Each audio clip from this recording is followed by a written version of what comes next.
Adani group మీద allegations వేసిన Hindenburg సంస్థ మూతబడింది. అదొక ఇన్వెస్ట్మెంట్ రీసెర్చ్ ఫౌండేషన్ అన్నమాట, ఒక షార్ట్ సెల్లర్ సంస్థ. ఈ హిండెన్బర్గ్ అనే సంస్థ accounting frauds, accounting irregularities, corporate frauds, financial irregularities, investment frauds ఇవన్నీ కూడా గమనిస్తూ వాటి మీద ఇన్వెస్టిగేట్ చేస్తూ రీసెర్చ్ చేసి బయటకు ఒక విజిల్ బ్లోయర్ లాగా చెప్తుంటది అనమాట. ఈ హిండెన్బర్గ్ సంస్థ మూత పడిపోవడంతో చాలా మంది కూడా సెలబ్రేట్ చేసుకుంటున్నారు. ముఖ్యంగా ఇది ఒక షార్ట్ సెల్లర్ సంస్థ. ఇది ఎకనామిక్ టెర్రరిజం కి పాల్పడుతుందని చెప్పి కొంతమంది కార్పొరేట్స్ వాపోయారనమాట. ఈ హిండెన్బర్గ్ సంస్థ మొదట ఇన్వెస్టిగేట్ చేస్తారనమాట, ఒక కంపెనీ ఎలా ఉంది అని చెప్పి. ఫార్మర్ ఎంప్లాయీస్, ప్రెసెంట్ ఎంప్లాయీస్ తో మాట్లాడటం, పబ్లిక్ డాక్యుమెంట్స్ చూడటం, ఆ కంపెనీ ప్రాఫిట్ అండ్ లాస్ చూడటం, ఇవన్నీ ఇన్ఫర్మేషన్ తెలుసుకుంటుంది. ఈ హిండెన్బర్గ్ సంస్థ ఇన్వెస్ట్మెంట్ రీసెర్చ్ సంస్థ కాబట్టి కంపెనీ లాసెస్ అవుతుందా, ప్రాఫిట్ లోకి వెళ్తుందా ఇన్వెస్టిగేట్ చేస్తా ఉంటుంది అనమాట.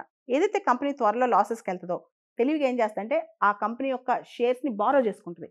బారో చేసి మార్కెట్లో ఎక్కువ రేట్కి అమ్ముద్ది. కొనే వాళ్ళకి తెలియదు కదా ధర పడిపోద్దని, వాళ్ళు ఎక్కువ రేటు కొనుక్కుంటారు. తర్వాత ఎప్పుడైతే ధర పడిపోద్దో ఆ విషయాన్ని లీక్ చేసేసి వెంటనే తక్కువ రేటుకి ఆ షేర్స్ కొనుక్కుని ఎవరి దగ్గర అయితే బారో చేస్తుందో వాళ్ళకి ఇచ్చిద్ది అనమాట. అంటే ఎక్కువ రేటుకి అమ్మిది, తక్కువ రేటుకి కొనుక్కుంటుంది. ఈ వచ్చే మధ్యలో ప్రాఫిట్ షార్ట్ సెల్లర్ సంస్థ ప్రాఫిట్ అనమాట. దీంతో హిండెన్బర్గ్ చాలా అనెథికల్ ప్రాక్టీస్ చేస్తుంది, ఎకనామిక్ టెర్రరిజం చేస్తుంది, అనెథికల్ ఎకనామిక్ ప్రాక్టీసెస్ చేస్తుందని చెప్పి చాలా మంది కార్పొరేట్ సంస్థలు అంటాయన్నమాట.